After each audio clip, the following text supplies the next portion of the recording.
If you ask your dentist what makes a better toothbrush, they'll tell you it's less about the brush and more about how you use it. That's why Quip has been designed to focus on what actually matters for your oral health: healthier habits. Quip's sensitive vibrations guide gentle brushing for the dentist's recommended 2 minutes, with a built-in timer and 30-second pulses to ensure an even clean. New brush heads are automatically delivered to you every 3 months for clean new bristles right on schedule. Plus, Quip's sleek, intuitive design is simple to use and comes with a travel cap that doubles as a mirror mount. These features help make brushing something you actually want to do twice a day. Good habits matter for living a healthier life, so form fresh oral health habits with Quip. Quip starts at just $25 and you'll get your first refill free at getquip.com/casefile. This is a simple way to support our show and start brushing better, but you have to go to getquip.com/casefile to get your first refill free. Go right now to getquip.com/casefile.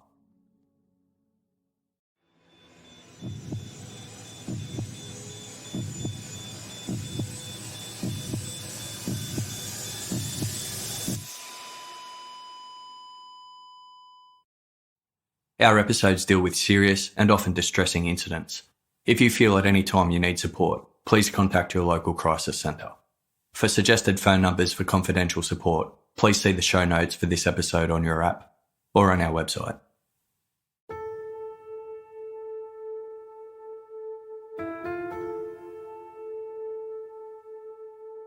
Nestled on the floodplains of the Goulburn River in the Australian state of Victoria lies the regional town of Shepparton, a former sheep station turned railway town that is now the agricultural and manufacturing centre of the Goulburn Valley. Located 190 kilometres north of the city of Melbourne, Shepparton was used as a popular river crossing during the 1850s gold rush, allowing miners to travel east from the Bendigo and Ballarat goldfields.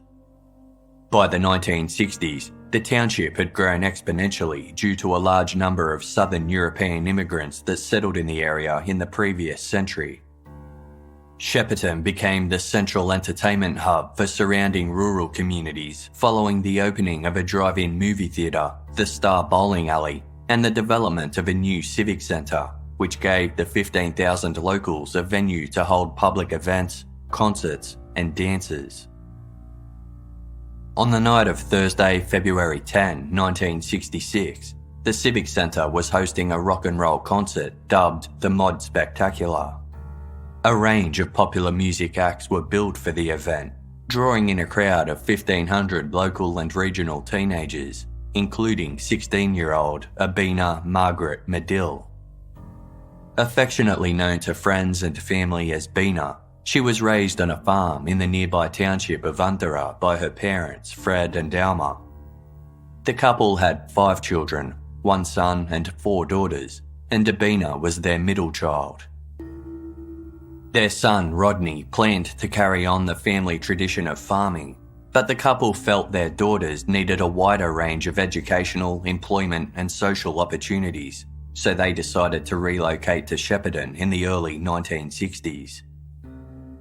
Regarded as a spirited, vivacious teenager who always wore a smile, Abina now lived with her family in a violet-coloured weatherboard house close to the centre of town. The Madills were parishioners at a Presbyterian church called St Andrew's, and Abina played badminton and tennis at the church's Fellowship Association. She had recently left high school to start a full-time job as an office clerk at Shepparton Motor Panels, the city's largest panel beaters. Upon finishing work on February 10, 1966, she headed straight home to get ready for the Mod Spectacular with her younger sister, Joslyn. Abina dressed in a matching blouse and skirt, paired with new white sandals and a white shoulder bag. At 8:40 p.m, Fred Madill drove his daughters to Shepparton's Civic Centre, picking up the girls' 2 friends, Janice Frost and Ray Croxford, on the way. The group of 4 were excited for the night ahead. Unable to get a park near the centre, Fred dropped the girls off nearby and headed home, comforted by the fact that Abina had arranged for her boyfriend, 18-year-old Ian Urquhart, to drive her and her friends home after the concert. Ian, his brother, and his two sisters were raised by their strict Scottish father on a fruit farm just outside Shepparton following the death of their mother 13 years earlier. Driven to succeed and described by his sister Heather as a workaholic, Ian's proficiency for motor mechanics earned him an apprenticeship at a local Ford dealership. His brother David had also been offered a role there, and the siblings worked alongside each other. Eager for some independence, Ian moved out of home shortly after commencing his new job and rented a room in a boarding house near the centre of Shepparton. He was regarded as a jovial person with a mischievous side and an inclination for pulling playful pranks. Abina Madill was Ian's first real girlfriend, and he already held strong feelings for her. As he was working late at the dealership that Thursday, he was unable to take her to the Mod Spectacular, but had arranged to meet her there later in the night.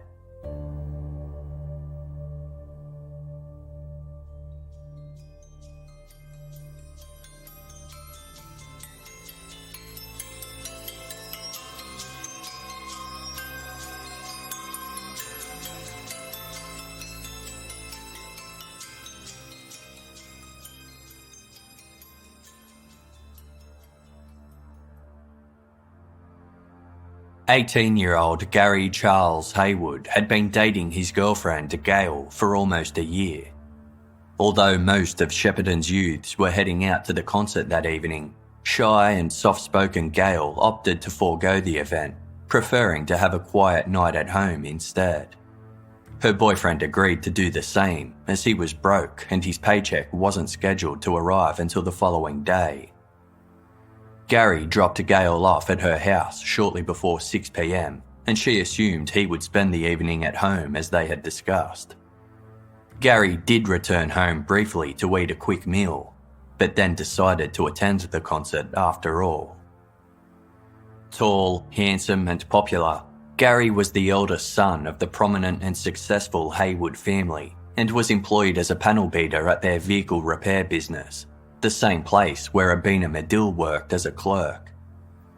Fun-loving and kind-hearted, Gary enjoyed horse riding and had previously been a scout leader. He was close with his family, especially his younger brother, 14-year-old Alan, whom he often took on outings. Alan adored Gary and had helped him restore his prized possession, a dark green-coloured FJ Holden sedan. Gary meticulously cared for the vehicle and enjoyed driving it around town, relishing the attention it generated. Before Gary headed to the Mod Spectacular, he and Alan washed his beloved car, and as 7 p.m. arrived, Gary prepared to leave, dressing in black trousers, a brown jumper with an orange checked shirt underneath, and desert boots. Alan begged to join him, but Gary gently denied his little brother's request. Upon arriving at the Civic Centre, Joslyn Madill immediately headed in to watch the concert. Abina did not follow her younger sister inside. Instead, she and her friend Janice walked around the corner where they had agreed to meet Abina's colleague, Gary Hayward. Gary had parked his FJ Holden outside the front of the Star Bowling Alley on Friars Street and was in the company of 3 friends, Victor, Paul and Lindsay. The 4 were sitting inside the vehicle when Abina and Janice arrived.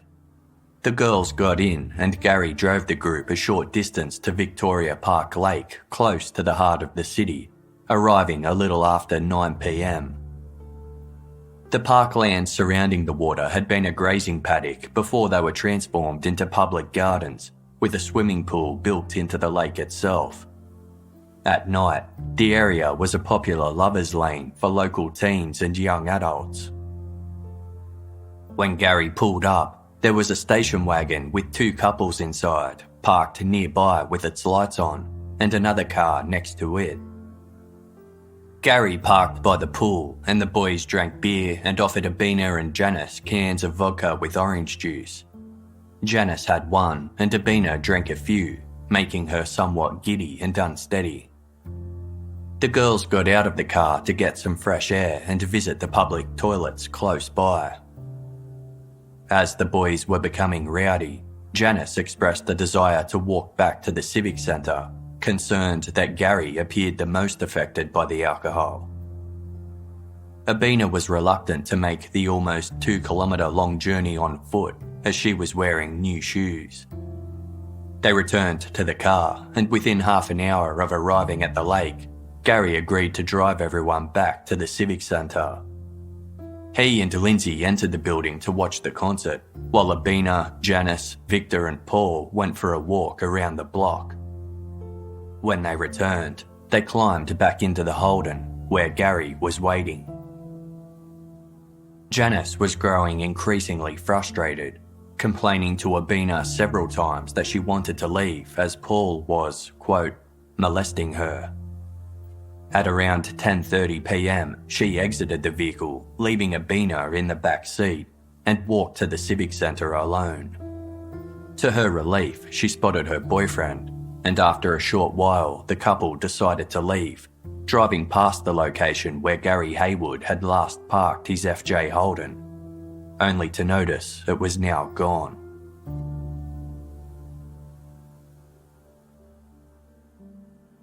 Ian Urquhart was eager to impress his girlfriend Abina and wanted to be on time to pick her up before the mod spectacular ended at 11:20 p.m. After leaving work and freshening up at home, Ian walked over to the Taverna Coffee Lounge to join some friends. His friend and housemate Peter Hazelman then drove him to the Civic Centre, where they spotted Abina's sister Joslyn. When she explained that Abina was out driving with Gary Hayward, Ian became noticeably angry. He knew Gary worked with his girlfriend, and, struck with jealousy, he shouted that he would, quote, kill the bastard. I'll belt him. Ian and Peter took Joslyn home, where they learned Abina was not back yet. The young men drove around town on the lookout for Gary's FJ Holden, and, failing to spot the car, returned to Abina's house and waited out front for her return. Abina Madill had been visiting friends for the evening. When she arrived home after 1 a.m, she was surprised to discover her daughter Abina hadn't yet returned from the concert. In a panic, she woke her husband Fred to express her concern. When Abina failed to show up by 2 a.m, Fred drove to Shepparton Police Station to alert them to his daughter's absence, but the building was deserted as the 2 night shift officers were out on patrol. He returned home to try calling the police instead, and managed to get through to night patrolman Constable Frank Eyre. In the 3 years Constable Eyre had worked in Shepparton, his job had been mostly routine. The evening of February 10 was shaping up to be another uneventful night until he received a call from Fred Madill expressing his concern for his daughter Abina. Constable Eyre and his partner Constable John Quirk arrived at the Madill house to get the particulars, then headed out to check popular haunts to see if Abina was at any. After a fruitless search, the policeman returned to the Madill house, where her family had since learned that Abina was in the company of Gary Hayward. Police drove to the Hayward residence and informed Gary's father, Charlie, of the situation. The bedroom Gary shared with his younger brother was checked, but his bed was empty. Charlie and Alan Hayward joined Fred Madill and the constables in searching for the young pair, checking cars parked outside motels and other locations they thought the teenagers might be. They found no sign of them, and by 3 a.m, Fred Madill headed back to the police station to formally report his daughter as missing. The link between Gary and Abina puzzled both families. Although Gary had worked with and befriended Abina, he never mentioned her to his father, nor had Abina spoken of Gary to her family. Charlie returned home and started contacting his son's friends to see whether they could shed more light on the night's events. Witness reports revealed that as Abina sat in his car at the Civic Centre, Gary asked his friends to get out so he could drive her back to the lake and park by the banks of the Goulburn River, the spot known locally as a lover's lane.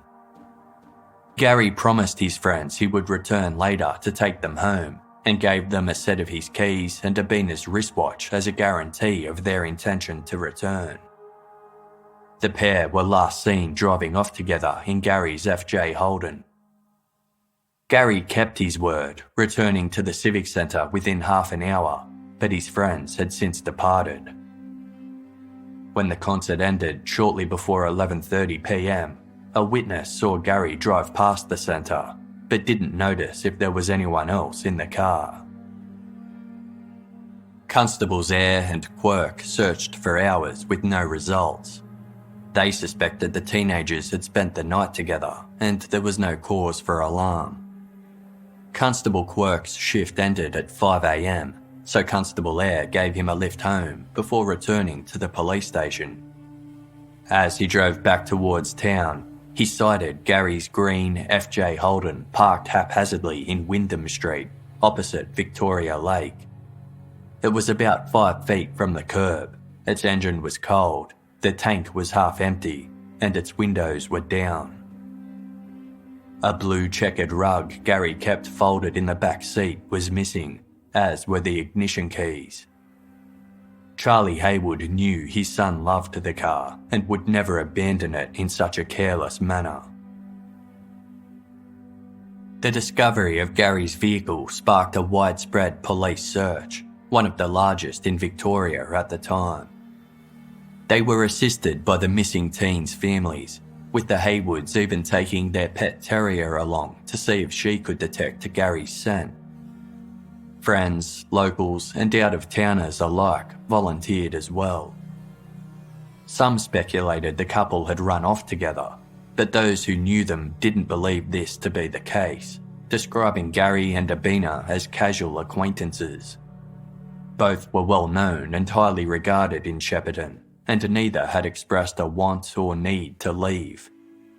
Moreover, those who knew Gary were certain he would never abandon his beloved Holden. After the car was discovered, the Hayward family drove it home and parked it on their front lawn. Later that morning, Gary's brother Alan started his regular routine of washing the vehicle, spraying its boot with water from a hose.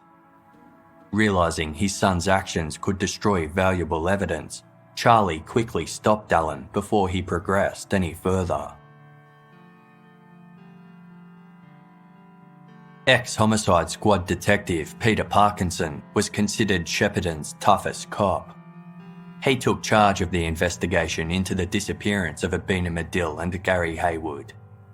Described as old school, aggressive, and at times excessive, Detective Parkinson was results-driven and uncompromising in his job. He was already familiar with Gary Hayward and knew how much he loved his car, as he lived around the corner from the family and regularly saw the young man washing it when he passed by. Mindful that Gary would never ditch the Holden by choice, one of Detective Parkinson's first actions was to seize the vehicle and examine it for evidence. 2 unidentified fingerprints pointing downward were detected on top of the driver's side door, an important discovery the police kept under wraps. On the morning of Saturday, February 12, an elderly man was cycling along a bridge spanning Castle Creek, located 22 kilometres south of Shepparton and adjacent to the Goulburn Valley Highway. He spotted a woman's white leather shoulder bag lying in the dry creek bed below and took it to the local police station. It contained a £1 note, some change, a powder compact, key case, a handkerchief and tissues, as well as a metal disc engraved with the word Billy. The name Abina Madill was printed on the bag's inside lining, alongside her Maxwell Street address. Suspecting this indicated the 16-year-old had met with foul play, police began piecing together their theory that Abina had been killed and her body wrapped in the rug missing from Gary's car. Given this spotlighted Gary as a possible suspect, 3 detectives aggressively grilled his father Charlie, trying to find out whether he was concealing his son from authorities. Meanwhile, the Hayward's home was undergoing a thorough search. Police also questioned Gary's girlfriend, Gail, but she could offer nothing of value. By Monday, February 14, additional police resources arrived from Melbourne, including a search and rescue team, police divers, and a light aircraft. More than 100 volunteers were now involved in the efforts to find the pair, including all the employees of the Hayward's panel beaters. Although no bodies had been located, Melbourne's homicide squad also arrived in Shepparton to assist in the investigation. By now, the story had reached the front page of the Shepparton News and was even making headlines in Melbourne. Rumours spread that a fight at the Mod Spectacular might have something to do with Gary and Abina's disappearance. Police appealed for a group of Melbourne rock and roll fans who had attended the show to come forward, but the lead went nowhere. On the 6th day of the search, the questioning of a local 16-year-old led detectives to the suburban strip of St Andrews Road, where they found an undergarment under a rock. It was initially believed to have belonged to Abina, but this was later disproved. After further questioning, the youth was released. Although police had been able to quickly determine that the underwear did not belong to Abina, the story still went public, causing great pain to her family. The search continued for another 2 days, extending to the rough country along the Goulburn River and into the thick bushland around Shepparton.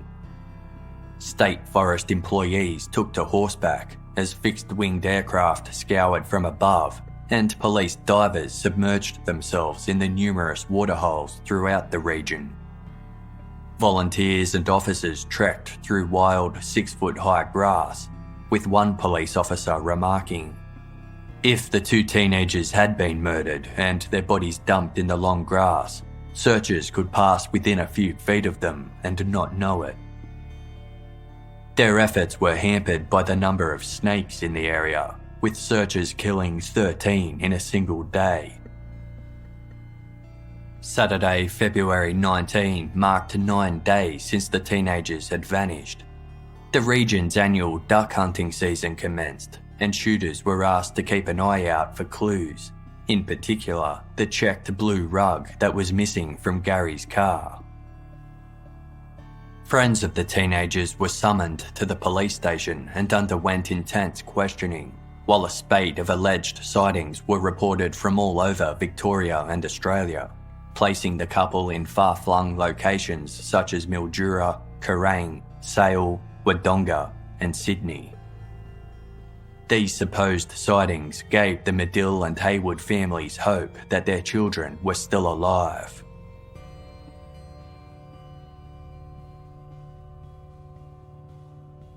"16 days after Abina Madill and Gary Hayward vanished, 2 17-year-old high school students, Peter and Philip, set out from Melbourne to the small riverside town of Murchison East for a weekend of rabbit shooting. Peter's family originally hailed from the town, and he still visited his grandparents there regularly. At 11 a.m. on Saturday, February 26, they arrived at Murchison East railway station, more than 30 kilometres southwest of Shepparton, and headed to Peter's grandparents' home for morning tea. Afterwards, they set off down the gravel-packed River Road, cutting across a paddock and climbing over a barbed wire fence to enter the lightly timbered state forest along the Goulburn River. The land was leased from the government by a local farmer, and the teens regularly camped on the property during their shooting trips. Upon entering the bushland, the pair noticed a peculiar odour in the air which they presumed was emanating from a dead animal. They carried on, and approximately an hour later returned the same way as they came. It was on their return trek that Peter and Philip discovered the source of the odour. The severely decomposed body of a young woman was lying face up in the paddock, her legs apart and her arms near her sides. She was naked from the waist down and had sustained severe head injuries. Peter alerted the owner of the farmland, who contacted police.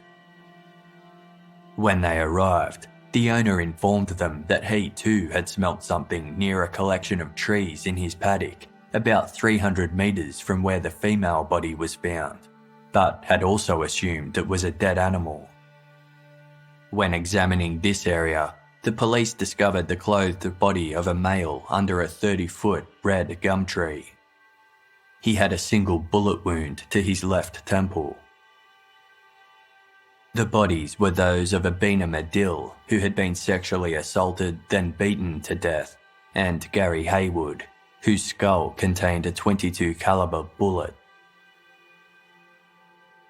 The area was immediately cordoned off as members of the Forensic Science Division, the Search and Rescue Squad, the Homicide Squad, and Shepparton's Crime Investigation Division began the laborious task of searching the 90 acres of paddocks around the crime scene.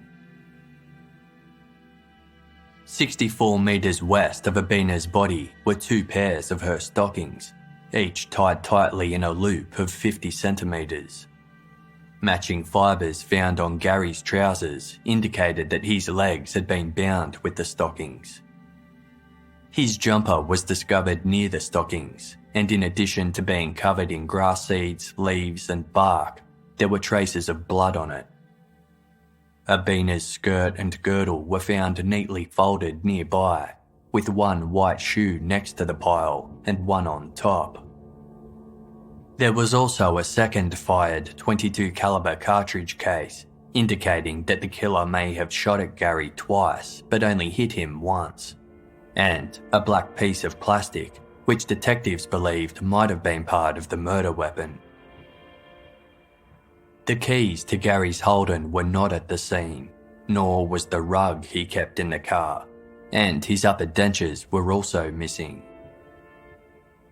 Investigators ascertained that the assailant had abducted the pair at gunpoint near Victoria Lake. Dust on Gary's car matched samples taken from the paddock, meaning the killer had driven or ordered the teens to drive to the area where their bodies were later found. It appeared as though Gary struggled with his captor before either running off into the thicket of trees or was marched there before being tied up and executed. The perpetrator then returned to Abina, who was either restrained or unconscious, and proceeded to rape her before bludgeoning her to death. The careless way in which Gary's car was left back in Shepparton suggested the killer had driven it back into town and abandoned it, before or after discarding Abina's handbag near the Goulburn Valley Highway. Investigating police described the murders as beyond comprehension and the most brutal killing they had ever encountered. The families of the 2 victims were extremely distraught. Gary Hayward's mother, Margaret, lost a great deal of weight and struggled to maintain the will to live. His brother Alan was left terrified, thinking the killer would come after him next. Abina Madill's father expressed his shock at her murder in his formal police statement, writing, "I cannot think of any reason why any person would want to harm my daughter."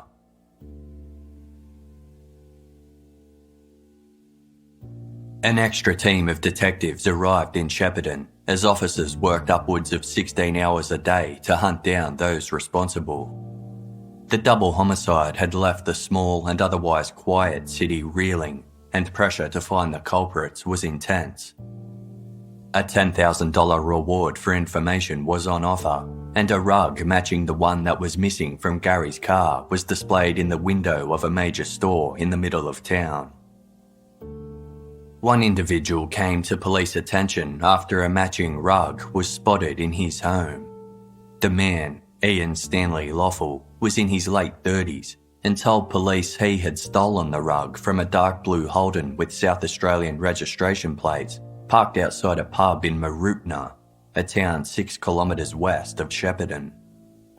Police spoke with local mechanics to see if they'd seen any vehicles similar to the one Loffel described, and found a match. Convinced this was a promising lead, police tracked the vehicle down to a car yard in South Australia, only to find its drivers had airtight alibis for the night of February 10. Police suspected 2 or more people had committed the crimes.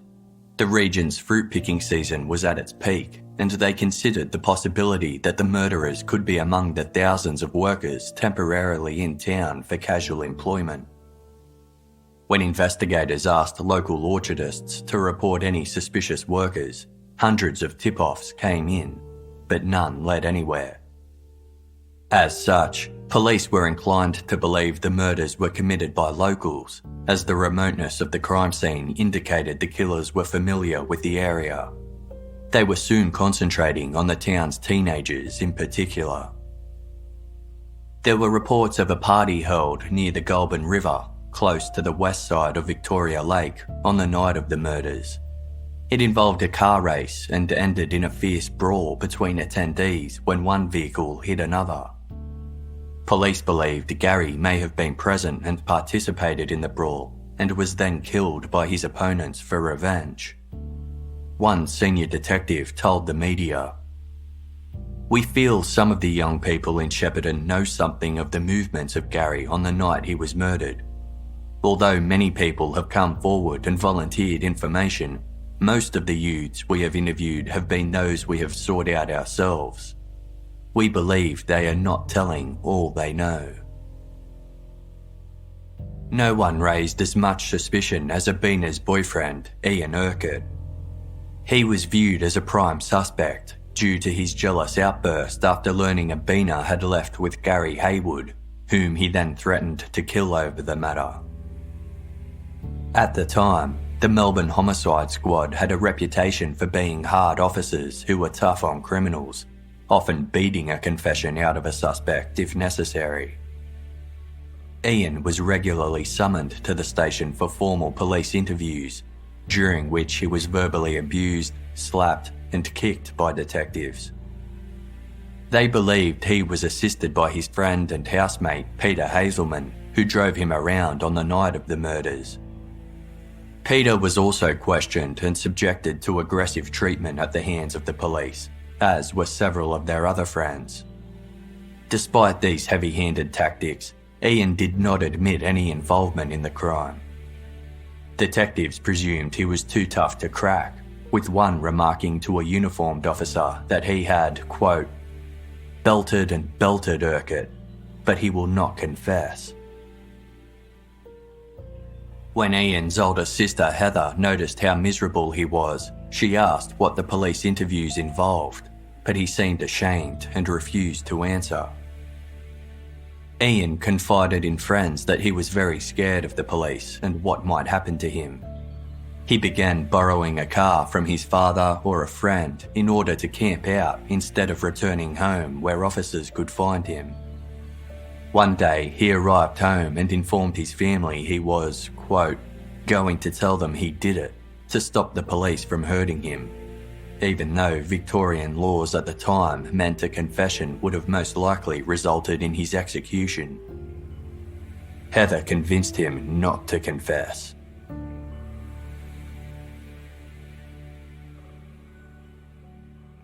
The funerals for Gary Hayward and Abina Madill took place on Friday, March 4, 1966, marking the largest memorial services Shepparton had ever seen. Gary's was held at St Brendan's Catholic Church at 1 p.m, while Abina's was at Scott's Presbyterian Church 2 hours later. The city came to a standstill as shops closed for the day, and people gathered to watch while each procession passed by. Both churches were filled to capacity, with mourners spilling out onto the streets. During Abina's funeral, a grief-stricken Ian Urquhart was sighted standing at the rear of the church with his sister Heather. He had bought a dozen red roses and a card that read, "With all my love, Ian." The siblings kept their distance to avoid drawing attention to themselves, but once the congregation noticed their presence, suspicious glances and tense whispers were exchanged amongst them. Abina and Gary were both laid to rest at Shepparton Public Cemetery, their graves located just 20 metres from one another. Several months later, in mid-1966, having failed to obtain the confession they expected, police officially ruled Ian Urquhart out of their investigation. 2 detectives visited the home of his sister Heather to inform the family, and reluctantly acknowledged that their questioning of Ian had been particularly tough due to the seriousness of the case. Despite Ian being cleared, the media, community, and some police members still believed him to be guilty. Harassment remained a part of his daily life, leading him and his alleged accomplice, Peter Hazelman, to relocate interstate. Ian moved to Western Australia, picking up work on an oil rig before travelling to Singapore for further work. Peter worked on an oil rig off the Victorian coast for 2 years, but then returned to Shepparton. The town's attitude towards him had not changed, prompting Peter to relocate again, eventually settling in the Northern Territory's capital city of Darwin. The black piece of plastic found at the crime scene was identified as the plug that screwed into the butt end of an American Mossberg .22 self-loading rifle. Forensics confirmed the firearm was used to execute Gary Hayward and bludgeon Abina Madill, though there were 4 semi-automatic models that the recovered shells could have come from. Mossbergs were obtainable from most Australian gun dealers, but it wasn't a particularly common weapon. Anyone knowing the whereabouts of any Mossberg semi-automatic firearms were asked to contact the police. Some were confiscated, including a sawn-off version from a 20-year-old who lived close to where the bodies were found. Manufacturers in the United States were asked to supply records of rifles imported to Australia, and police tracked down owners from local gun sellers' records. Once a rifle was found, police fired it to compare against the shell casings, with a total of 353 Mossbergs being tested throughout the investigation. Inquiries began in Shepparton and its surrounds, later expanding to all parts of Victoria, and eventually throughout Australia. During this time, a police constable attended a farm in Ardmona, a locality in the Goulburn Valley 10 kilometres west of Shepparton. He was looking to question a 22-year-old man named Raymond Edmonds after his name came up in one of the investigation's many tip-offs, although the exact reason for the visit was never recorded.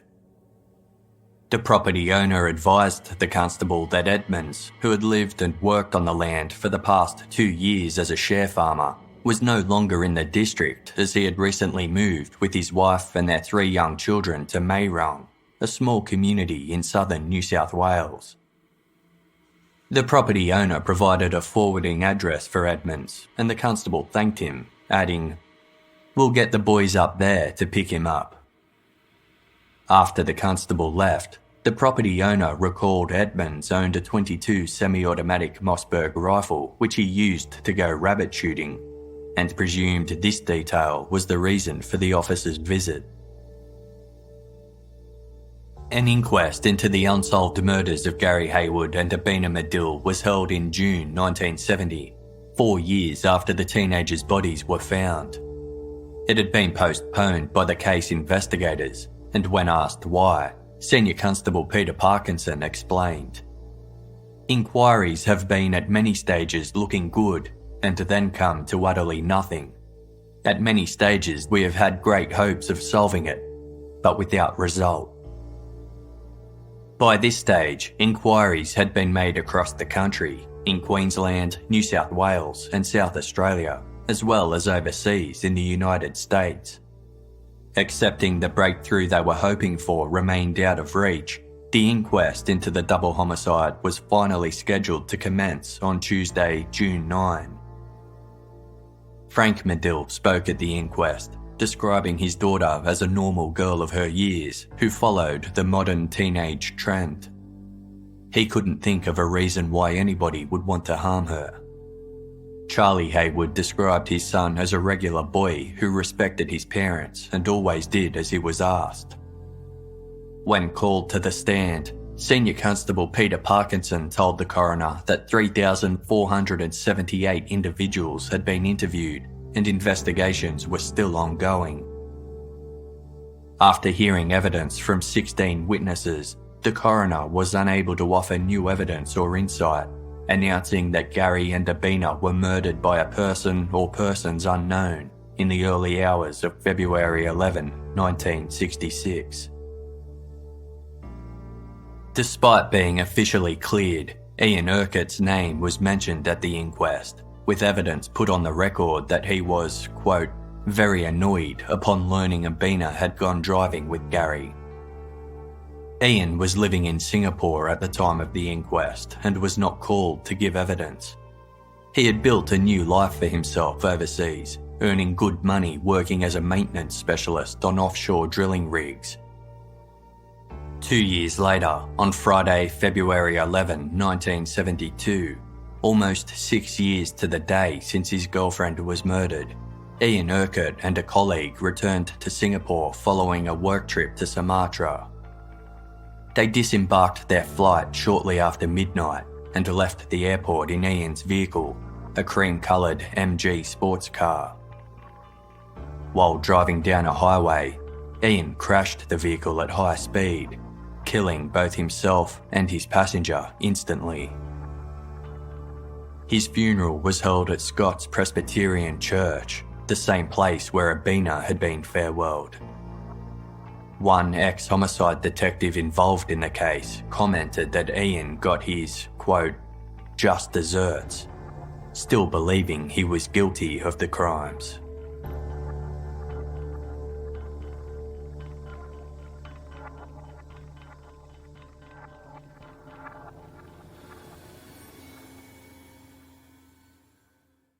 You know what makes a great holiday gift? Super comfortable Bombas socks. Most people don't ask for socks, but that's just because they haven't worn Bombas. Casefile's composer Andrew was looking for some no-show socks that wouldn't roll or bunch up while he was walking. He ordered Bombas cushioned no-shows and found that not only are they extremely comfortable, they have yet to bunch up in any of the ways that other socks typically do. In fact, he loved them so much that he placed a second order. Bombas makes super soft cotton socks in a range of different styles. They have dress socks for work, performance socks for working out, and limited edition holiday socks.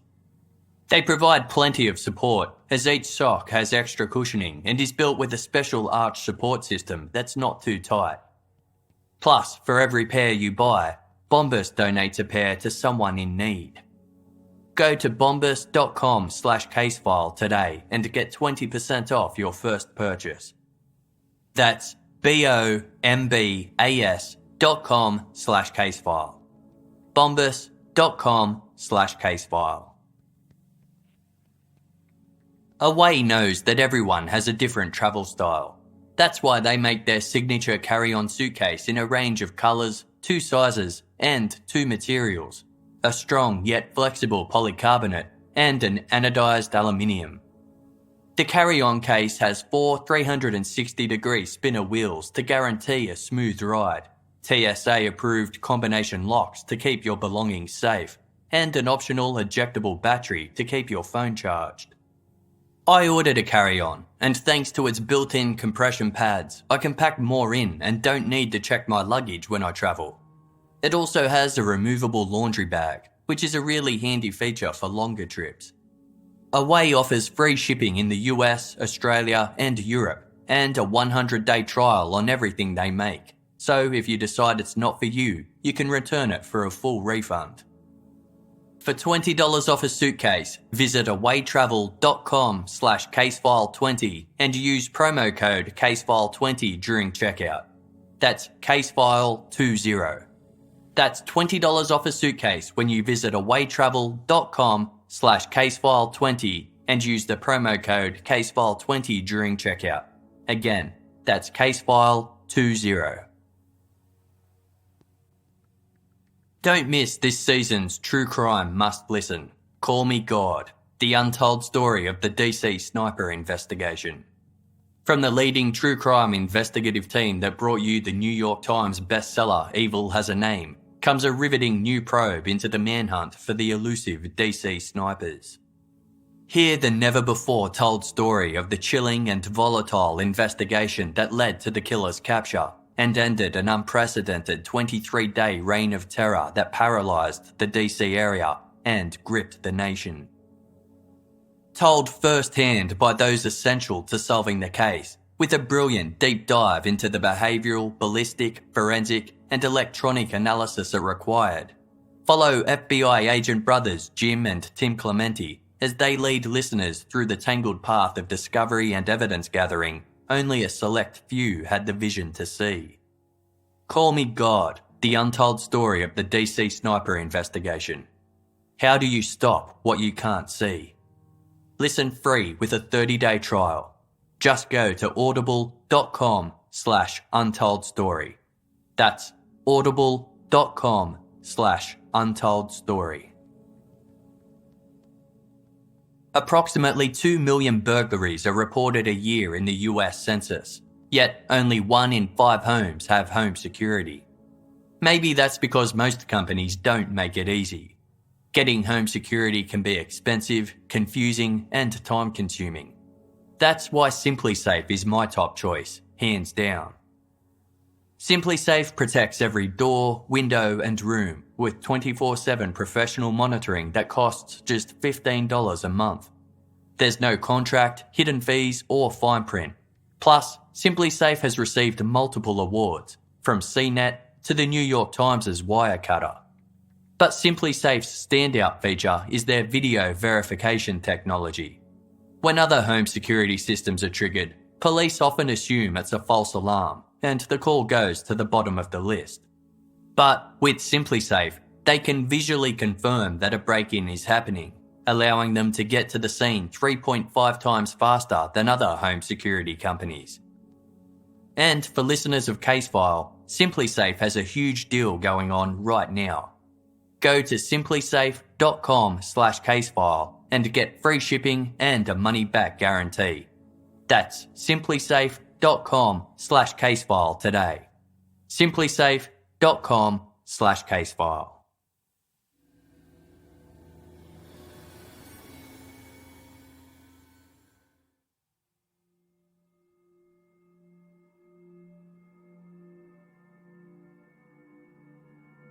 Located nearly 200 kilometres south of Shepparton is the Melbourne suburb of Donvale. In the 1960s, Donvale was characterised by dense bushland, farms and orchards, but by the early 70s the area was changing, with clusters of residential homes cropping up in place of the large blocks of rural land. On the evening of Monday, July 26, 1971, 25-year-old Suzanne was at her Donvale home with her 3 children while her husband was out visiting friends. After putting the children to bed, Suzanne decided to mop the kitchen floor, and at around 10 p.m. she went to fetch some clean water from the laundry.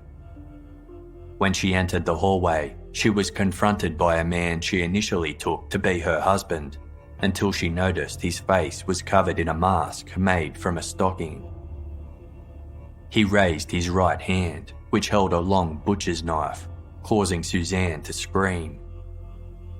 The masked intruder told her to keep quiet and explained that he didn't want to hurt her, before backing her into the kitchen and demanding money. He then ordered her to undress. Anticipating what would happen next, Suzanne disclosed that she had recently given birth and still had stitches. The assailant replied that he was just going to tie up her hands and feet, then leave, and ordered her to sit on the floor.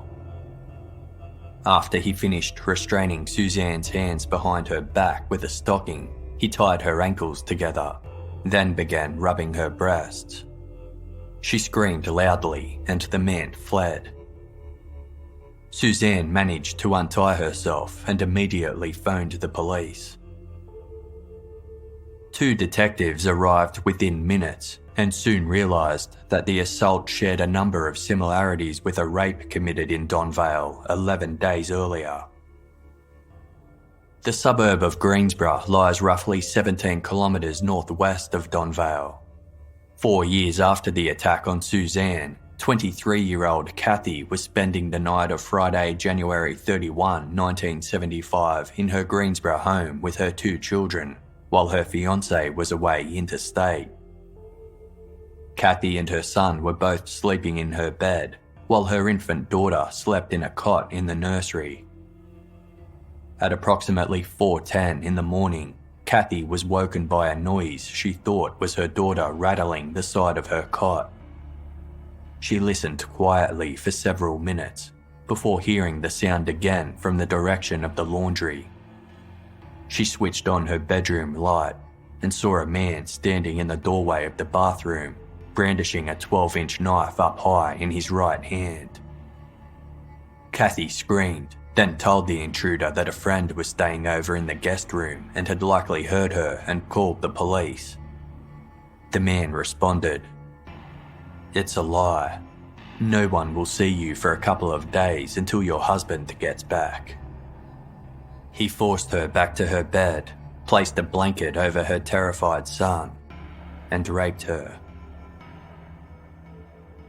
Police collected small amounts of evidence from the scene, including the perpetrator's fingerprints, consisting of a small count loop on the right-hand index finger and a scarred right-hand pinky.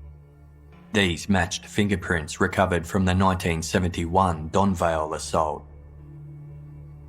2 years later, on Monday, February 14, 1977, another sexual assault was reported, this time roughly 55 kilometres south in the suburb of Chelsea Heights. The crime scene yielded the same distinctive fingerprints as the Donvale and the Greensborough attacks. Investigators were well aware they were dealing with a serial rapist. Between 1971 and 1979, there were 12 assaults, attempted rapes and rapes throughout Melbourne attributed to an unknown attacker police had dubbed the Donvale Rapist, named after the location his spree had begun. Many of the victims were married women who were either home alone or with their young children when the Donvale Rapist struck. He appeared to stalk his victims, waiting until he knew they were alone or vulnerable before launching an attack. Police were certain he deliberately targeted young mothers in order to control his victims by threatening to harm their children. Descriptions provided by survivors allowed for the creation of a composite sketch of the rapist, which was circulated widely among the police and public. The suspect was between the ages of 34 and 44, had a pasty fair complexion, stood between 5'4" to 5'10" tall, and had sandy, light brown or reddish blonde hair with long bushy sideburns. As more details came to light, police tasked a sculptor with creating a bust of the perpetrator, the first time a three-dimensional likeness was made of a wanted man in Australia. 8 survivors and 2 witnesses from the most recent crimes helped design the sculpture, which took 45 hours to build. A hairdresser coloured and combed a wig, and a makeup artist added skin tones to the bust, which police nicknamed Boris. Boris was used to gain the public's assistance in identifying its real-life counterpart, who was described as having soft hands, being well-spoken, and often going barefoot. A few survivors thought he had a slight accent that might have been Scottish or Northern English. Another descriptor that appeared in several survivors' statements was that their attacker had an offensive odour, described as a combination of strong cigarette smoke, body odour, bitumen, or diesel. As such, a newspaper sub-editor dubbed the unknown rapist Mr Stinky.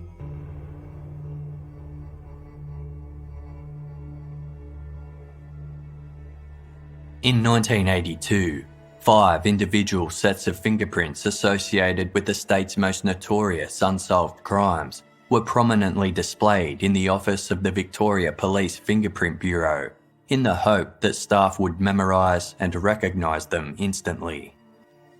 Among them were the fingerprints belonging to Mr Stinky.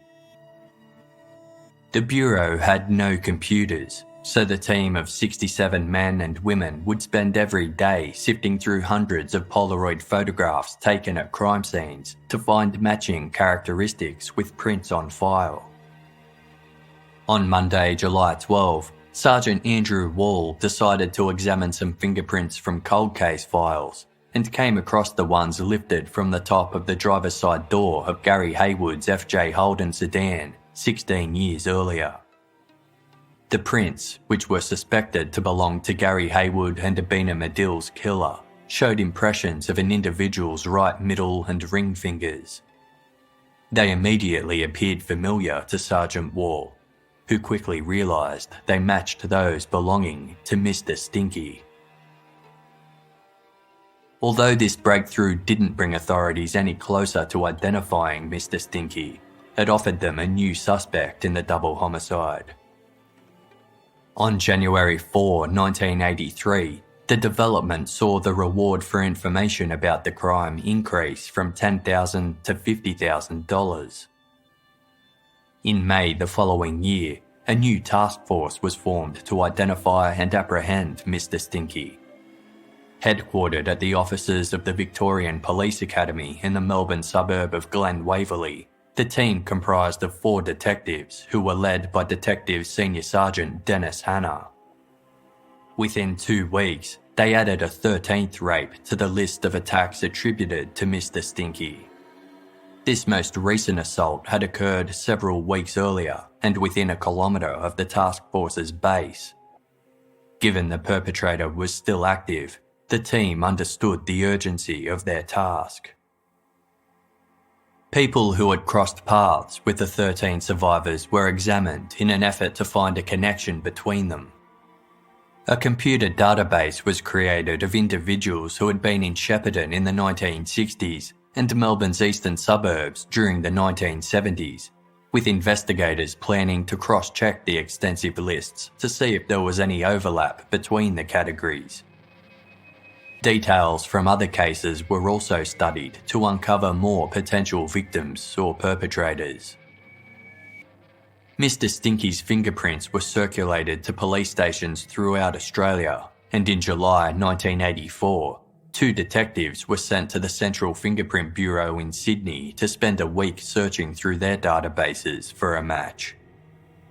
Though their efforts came up dry, they left copies of Mr Stinky's prints for Sydney detectives to keep on file. With no significant progress achieved by the end of 1984, the task force was disbanded and its detectives were ordered to return to their normal duties. The town of Albury is nestled on the northern banks of the Murray River, which acts as a watery border between the states of New South Wales and Victoria to the south.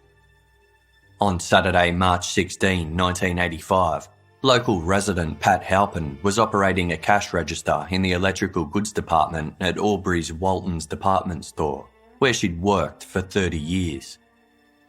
In between serving customers, Pat would gaze out the large display windows nearby, people watching and keeping an eye on passers-by. As lunchtime drew near, she noticed a beefy man with a potbelly and sandy-coloured hair sitting in a Ford station wagon outside, parked parallel to the curb. He was wearing a blue singlet and had the driver's seat tilted back in a reclining position.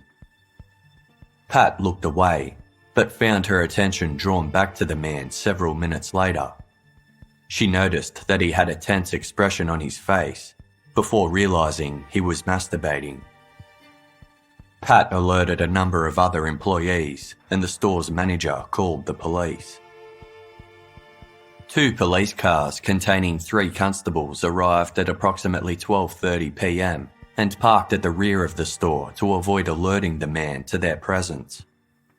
Constable Glenn Taylor approached the vehicle and tapped on the window, shocking the car's occupant. The man initially denied any wrongdoing, but grew quiet when he realised he had been caught.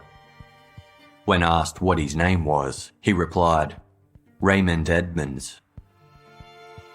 While the other two officers took statements from witnesses, Constable Kevin Savage took Edmonds into custody and charged him with willful and obscene exposure. He had his fingerprints taken in accordance with New South Wales law, which dictated that all offenders be fingerprinted. On Monday, March 18, 41-year-old Raymond Edmonds pleaded guilty in an Albury court and was fined $400 before being released. As per standard procedure, Edmonds' fingerprints were sent to the Central Fingerprint Bureau in Sydney for filing. Several days later, at around 5 p.m. on Thursday, March 21, Raymond Edmonds' fingerprints were examined by a senior detective working late at Sydney's Central Fingerprint Bureau. The index fingers were strongly defined, while a scar cut across the little finger on the right hand. He immediately recognised them as matching a set of prints that Victorian detectives had left at the office 8 months prior, that belonged to a serial rapist and suspected killer known only as Mr Stinky.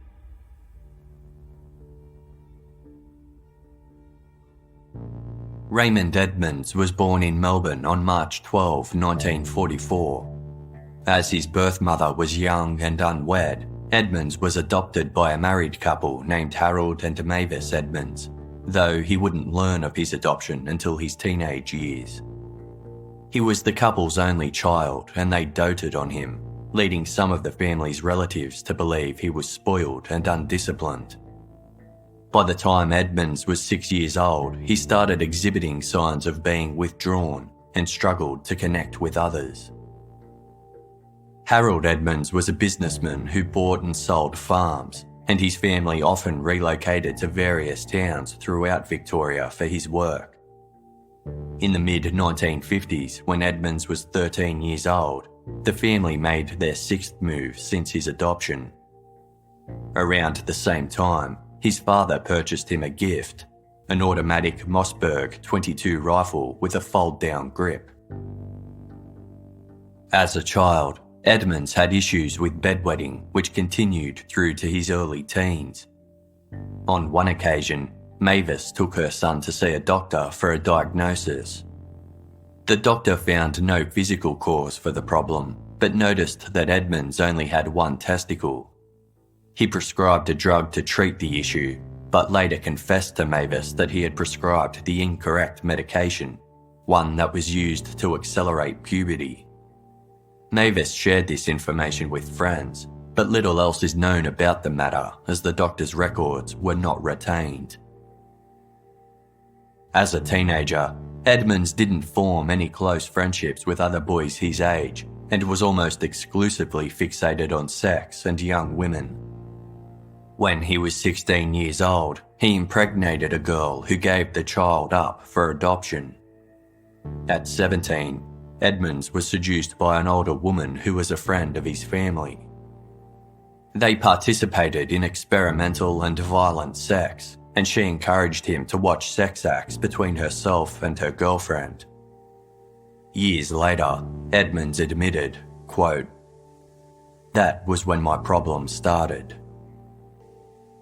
In the mid-1960s, the family resided in Yarrawonga, a township roughly 270 kilometres northeast of Melbourne, on the border of Victoria and New South Wales. It was there that he met Leslie Crawford, a tall, blonde teenager 2 years his junior. The pair had an on and off relationship until Leslie broke up with Edmonds towards the end of the year. They reunited several weeks later, and on Leslie's 16th birthday, they conceived a child. Leslie's parents disliked Edmonds and offered to support their daughter and her baby themselves. But Leslie chose to stay with her child's father in the hopes they could have a happy life together.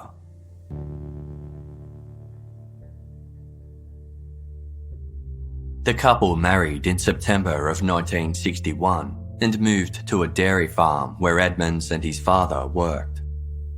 Edmonds was unfaithful to Leslie from the outset of their marriage, but was also extremely jealous of any attention she received. When their first child was born, He refused to visit his wife in hospital, and she briefly returned to live with her parents. The couple reconciled again and soon had a second child. Edmonds had a violent temper that could erupt at any time, and he often took his anger out on the animals he worked with.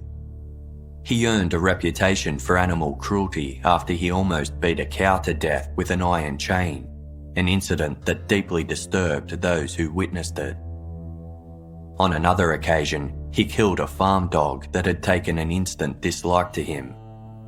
In retaliation, a furious co-worker leapt on Edmonds and stabbed him in the arm with a knife.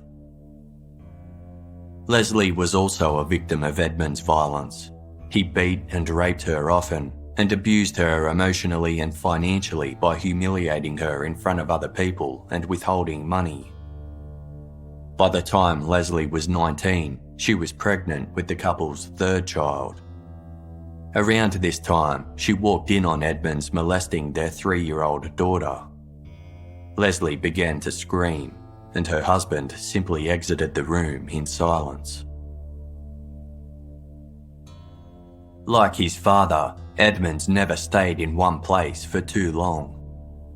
By 1966, Edmonds and Leslie lived with their 3 young children on a dairy farm in Ardmona, a rural area 10 kilometres west of Shepparton. On the evening of February 10, 1966, the night Gary Hayward and Abina Madill went missing, Edmonds went out for the evening and didn't return. The next morning, Leslie heard the news about the 2 missing teenagers on the radio and felt a twinge of suspicion, wondering where her husband had been the night before, but ultimately dismissed her concerns. During the investigation into the double homicide, a police officer visited the farm in Ardmona to question Edmonds, only to discover he and his family had since relocated to New South Wales. The officer indicated they would alert their interstate counterparts that Edmonds was wanted for questioning, but the lead wasn't pursued further. By 1968, Leslie had given up any hope that her husband would change. She returned to live with her parents, and as punishment, Edmonds refused to let her have any contact with their children, and she didn't see them for 4 years. Several years later, Edmonds began a romantic relationship with his live-in housekeeper, Colleen, who had 2 children. By 1971, the couple had a child together and moved to the inner Melbourne suburb of Richmond, where Edmonds took a job as a tram conductor. He officially divorced Leslie and married Colleen. By mid-1975, Edmonds was working as a night patrolman for a security firm in Melbourne's eastern suburbs, but was eager to relocate again. He moved to a farm in the Gippsland town of Officer, which was close enough to commute to Melbourne for work. At the end of 1976, he took another farm share job at a property in Chelsea Heights, a Bayside suburb in Melbourne's south. Police in Melbourne were notified as soon as the detectives in Sydney matched Edmonds' fingerprints to those of Mr Stinky.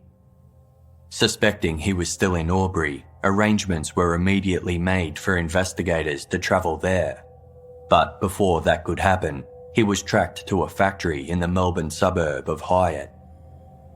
At 7:50 a.m. on Friday, March 22, 1985, Detectives Dennis Hanna and Ken Mansell went to the factory and instantly recognised the man behind the front desk in the foreman's office as Raymond Edmonds. He remained calm as the detectives told him he was being taken into custody for questioning over the murders of a young Shepparton couple in 1966. At the time, Victorian law only permitted police interviews to run for a maximum of 6 hours, so time was of the essence for the detectives. State laws also allowed people to decline having their fingerprints or footprints taken, but Edmonds consented to both. Although his fingerprints matched those taken from Gary Hayward's vehicle, he staunchly denied any connection to the double homicide. When asked if he had been in Shepparton at the time, he evasively replied, "I might and might not have been." He also denied responsibility for any of the rapes that occurred throughout Melbourne in the 1970s, but as the interview progressed, his confidence began to fade. He refused to look the investigators in the eyes, averting his gaze and giving listless responses. Shortly after 10:30 a.m, Edmonds finally cracked, stating, "I've asked myself why many times. I don't want to hurt anyone anymore." Although he wasn't religious, he asked the detectives to contact a priest whom he could confess his crimes to, who could then relay the information to police. A Catholic priest was summoned, and the pair spoke in privacy for 15 minutes before the detectives were called back into the room, with Edmonds agreeing to repeat his confession. On the night of February 10, 1966, Edmonds claimed he went to Shepparton and met a large group of people outside a hotel on the town's main street, who introduced him to Gary Hayward and Abina Madill. When the rest of the group left to attend the Mod Spectacular concert at the Civic Centre, Gary and Abina invited him to go for a drive in Gary's car. During the course of the drive, Edmonds claimed that Abina climbed into the back seat and they engaged in consensual sex, which made Gary angry and jealous. As he drove, Gary revealed he was carrying a .22 caliber automatic sawn-off rifle and started shooting out the driver's side window. They eventually arrived at the rural riverside village of Murchison, where Edmonds and Gary went for a walk. They got into an argument about Abina, and Edmonds shot Gary. When he returned to the car and told Abina that Gary was dead, she tried to run away, but Edmonds chased her and beat her to death. He claimed he had ditched the murder weapon near her body, despite it never being recovered from the scene. Edmonds concluded his confession by saying, "I'm fit and healthy, but I must be sick in the head. I think I need destroying." The detectives showed Edmonds a film made in 1966 that recreated the movements of Gary Hayward's car on the night of February 10. He identified the teenager's FJ Holden as well as various local landmarks. While this confirmed he had knowledge of the crime, the detectives didn't believe his version of events in the slightest, as many key details didn't add up. Physical evidence indicated the victims had been tied up, but Edmonds claimed he had no memory of doing this. In addition, several witness statements placed Gary and Abina away from the hotel during the period Edmonds claimed to have met them there. He also denied ever owning a firearm and claimed the rifle belonged to Gary Hayward, but Gary's family established he had never owned a gun. Raymond Edmonds was formally charged with the double homicide. He was also charged with 3 counts of rape and 2 counts of assault with intent to rape in relation to 5 attacks committed by the Don Vale rapist. When his wife Colleen asked if he really murdered the 2 teenagers, he admitted yes. Word of the arrest spread through Shepparton, providing both relief and sorrow to the families of the victims and those wrongfully accused. At the time of Gary Hayward and Abina Madill's murders, Edmonds was 21 years old and worked at a dairy farm in Ardmona that belonged to the Gawn family.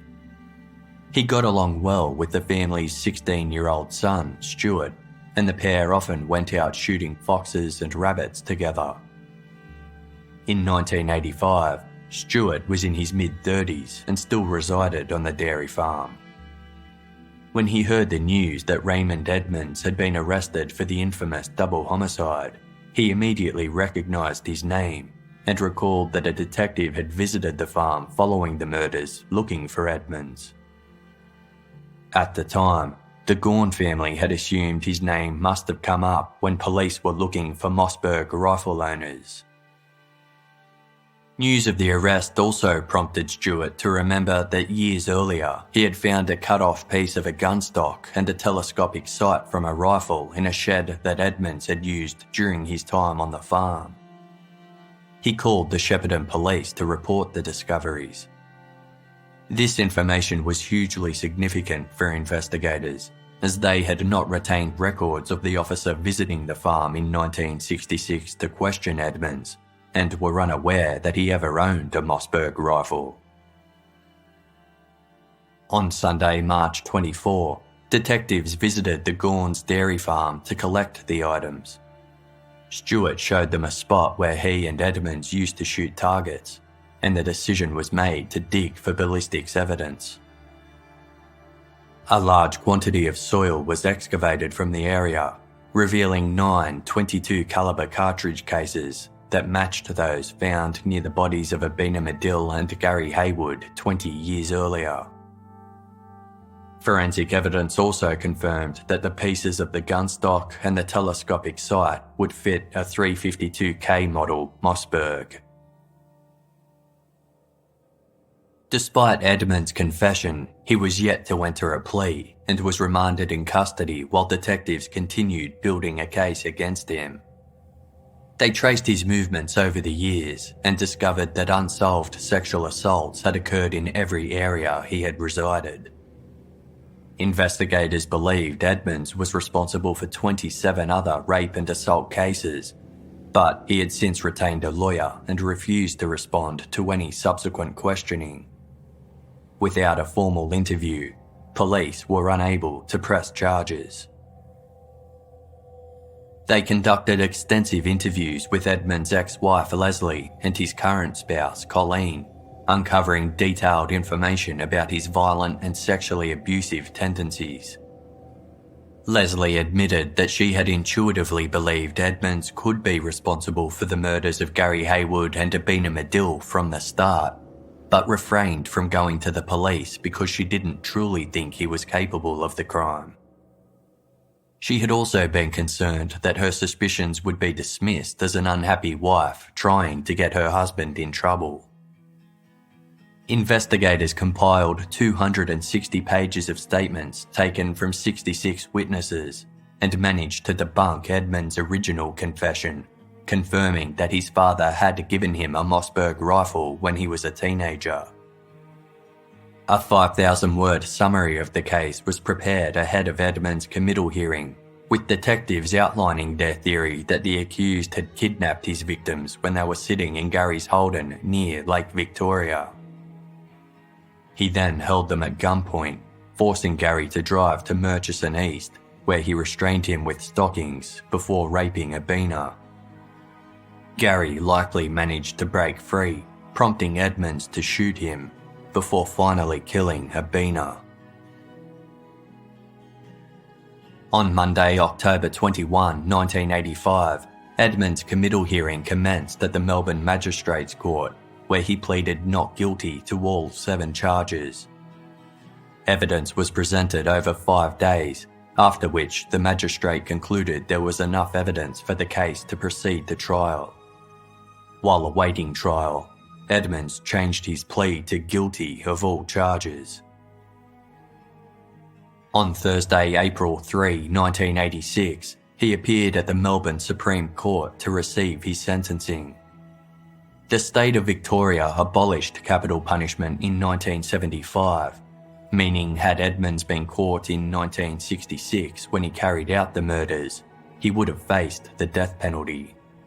Instead, for the murders of Gary Hayward and Abina Madill, he was sentenced to 2 terms of life imprisonment with no minimum term.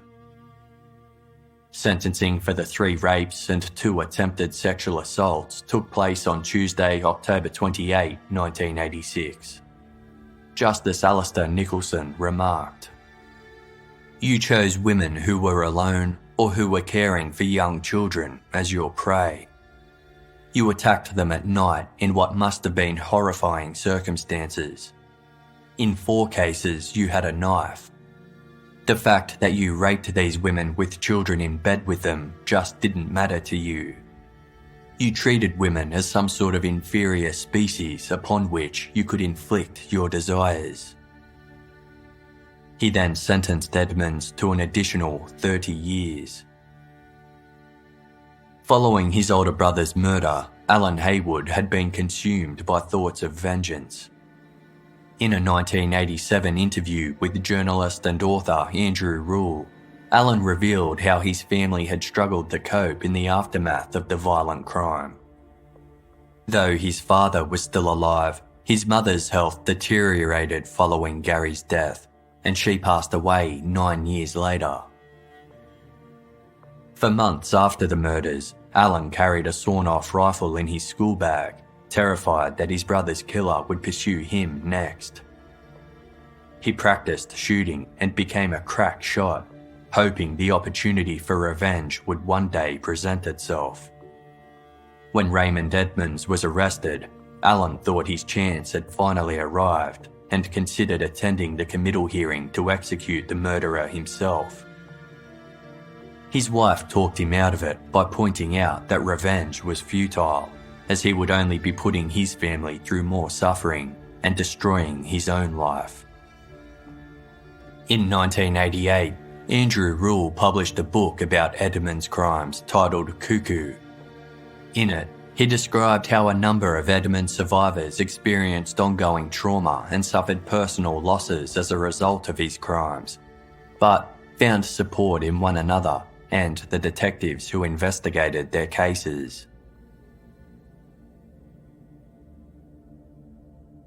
Since his capture, Raymond Edmonds has been considered a suspect in several other high-profile cold cases. During his first police interview on March 22, 1985, Edmonds became morose and began to make references towards the murders of 2 other young women, but the 6-hour interview limit was reached before the detectives could question him further. The first was 17-year-old Bronwyn Richardson, who was abducted outside a supermarket in Albury in October 1973. Her semi-naked body was discovered in the Murray River 2 days later, with an autopsy revealing she had been raped and strangled. Her clothes were folded neatly nearby, in a similar manner to the way Abina Madill's clothing had been found in 1966. Several men have been charged with Bronwyn's murder over the years, but the case has never proceeded to trial. The second crime took place on Thursday, January 3, 1980. 39-year-old Elaine Jones was camping with her husband Alan and their 2 children in the riverside town of Tocumwal, near the New South Wales and Victorian border. She walked to a shop 2 kilometres away to buy chocolates and cigarettes, but never returned.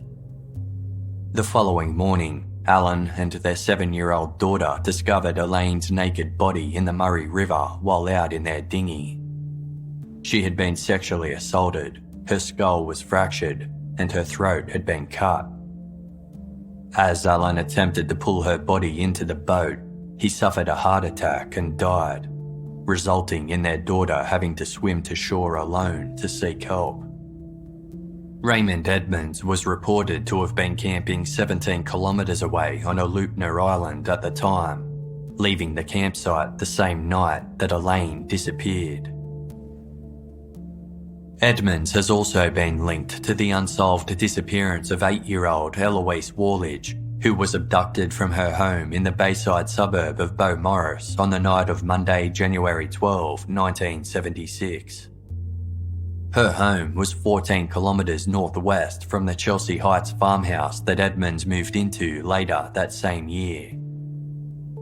In 2003, an inquest into Eloise's disappearance mentioned that Edmonds had been investigated in relation to the case, but no conclusive evidence was uncovered proving his involvement. He has also been listed as a person of interest in the slayings of 6 women in Tynong North, covered in episode 46 of Casefile, but was ultimately dismissed as a suspect. The mandatory process in New South Wales of fingerprinting all offenders was crucial to the eventual apprehension of Edmonds. At the time, Victoria lacked a similar policy, and had Edmonds been arrested across the border, he may have gone undetected. Since then, Victoria has been an early adopter of forensic advancements and was the first state in Australia to introduce widespread criminal DNA testing in the early 1990s. In 2002, Victoria was also the first to introduce the requirement that all offenders of serious crimes provide DNA samples. In 2017, the Cold Case team of Victoria's Sexual Crime Squad launched a review of the investigations into crimes suspected to have been committed by Raymond Edmonds. In January 2019, he was charged with 31 historical offences relating to 11 different incidents that took place across 6 Melbourne suburbs beginning in 1971. The charges included 8 counts of rape, 3 counts of indecent assault, 1 of abduction of a female by force, 2 counts of false imprisonment, 1 count of grievous bodily harm, and 10 counts of burglary. On Wednesday, September 11, 2019, the now 75-year-old Raymond Edmonds formally pleaded guilty to all of the new charges. 2 weeks later, he was sentenced to an additional 23 years and 5 months on top of his existing life sentences. Following the announcement of these charges, Detective Inspector Steve Wilson of the Sexual Crime Squad told the media, "I want victims to feel heartened that we are charging someone this week over incidents that occurred as much as 47 years ago. It is never too late for you to speak to police, to come forward and tell your story or make a report. I also want offenders to understand that police won't give up trying to provide these victims with the justice they deserve."